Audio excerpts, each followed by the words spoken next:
Tahukah Anda, otak merupakan bagian tubuh yang paling penting bagi manusia? Sekarang angkat tangan Anda dan letakkan pada dahi. Tepat di situ, ada bagian otak yang paling istimewa. Bagian itu disebut prefrontal cortex atau disingkat PFC. Menurut peneliti otak Jordan Grafman, PFC ini hanya ada pada otak manusia, sehingga membedakan kita dengan binatang. Bagian ini diciptakan dan dirancang khusus oleh Tuhan supaya manusia mampu memilih dan memiliki etika. PFC berfungsi seperti pemimpin. Ia bertanggung jawab untuk berkonsentrasi, memahami benar dan salah, mengendalikan diri, menunda kepuasan, berpikir kritis, dan merencanakan masa depan.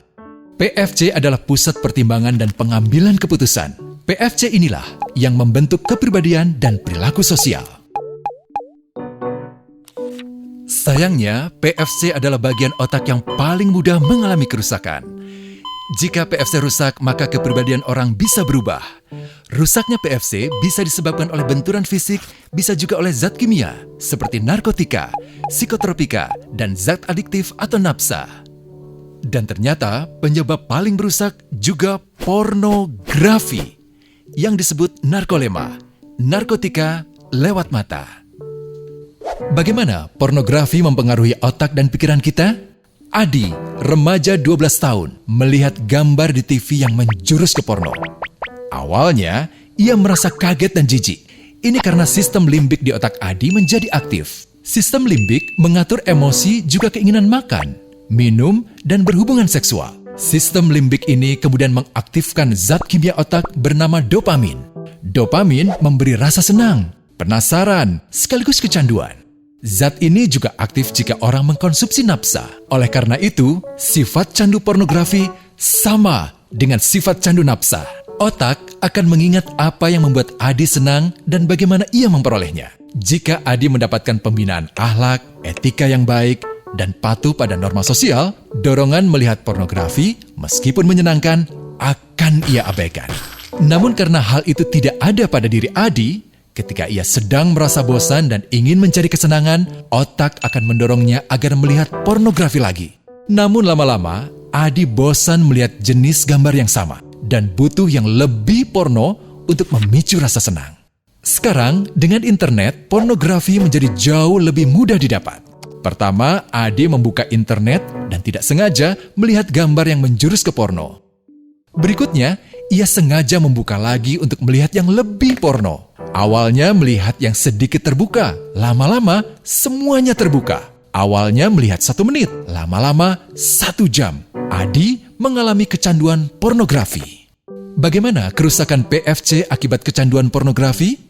Secara alamiah, dopamin dialirkan dari sistem limbik ke PFC. Orang yang kecanduan pornografi akan mengalirkan dopamin secara berlebihan sehingga membanjiri PFC. PFC menjadi tidak aktif karena terendam dopamin. Semakin sering PFC tidak aktif, ia akan semakin mengerut dan fungsinya terganggu. Sistem limbik justru akan berkembang semakin besar karena terus mengaktifkan dopamin, sehingga Adi cenderung untuk terus mencari kesenangan tanpa takut atas akibatnya. Jika tidak ditangani segera, Adi berpeluang besar menjadi pelanggan pornografi seumur hidup dan mengalami kerusakan otak di bagian PFC. Awalnya, ia akan kehilangan konsentrasi, penurunan kemampuan menimbang benar dan salah, serta berkurangnya kemampuan mengambil keputusan. Lama-lama, besar kemungkinan ia akan melakukan masturbasi, oral seks, hubungan seksual suka sama suka, dan mudah berganti-ganti pasangan seksual. Pernikahan dianggap tidak penting, pasangan dianggap hanya sebagai objek seksual semata, cenderung merendahkan derajat dan kehormatan lawan jenis. Selera hubungan seksualnya pun tidak sehat dan seenaknya, kasar sampai tega memperkosa. Manusia jadi tidak ada bedanya dengan binatang. Inilah dampak yang terjadi akibat kerusakan PFC. Ahli bedah otak Donald Hilton Jr. mengatakan, jika difoto menggunakan alat magnetic resonance imaging, otak yang rusak akibat pornografi memperlihatkan hasil yang sama dengan otak yang rusak karena kecelakaan. Ia juga mengatakan, Berbeda dengan dampak nafsa yang merusak otak di 3 bagian, pecandu pornografi yang sudah melakukan hubungan seks dengan anak-anak mengalami kerusakan otak di 5 bagian. Terbukti, pornografi pada anak lebih bersifat merusak karena PFC belum matang dengan sempurna. Tapi untungnya, otak anak yang belum sempurna ini masih mudah dibentuk. Pengaruh pornografi bisa lebih mudah dihilangkan asal ada usaha untuk memulihkan dengan sabar, terutama oleh ayah ibu, keluarga, dan orang terdekat. Pelajari bagaimana mencegah dan menangani anak yang terkena pornografi. Mari lindungi generasi kita dari bencana pornografi dan kejahatan seksual.